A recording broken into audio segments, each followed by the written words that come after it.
I'm Pastor Kenny Eldridge, and I'm hanging out with Kingsmen Media.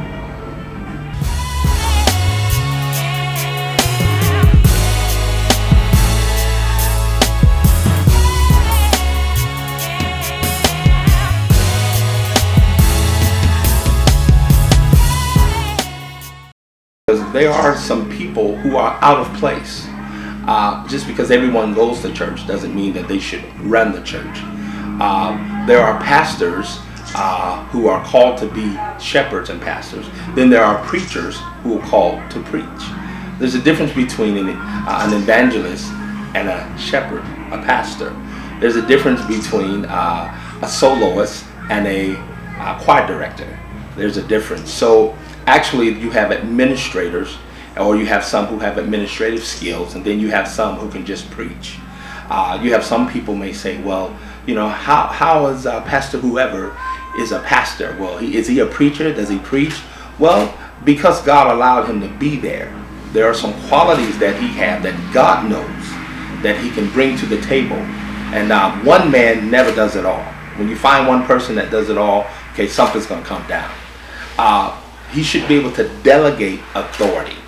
I know in our ministry, the Lord has allowed me to be able to delegate. I have good people, actually great people around me. Well, I have an administrator, I have co-pastor, I have minister elders, different people in personnel to help run the church. And I agree. If God will always bring together your surroundings to what He's allowed you to do.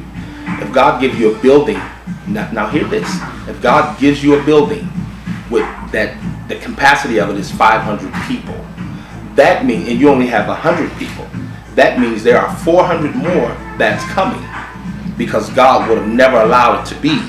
Understand, He's Alpha and Omega. That means He's at the beginning of your decision and at the end. So He sees the beginning from the ending.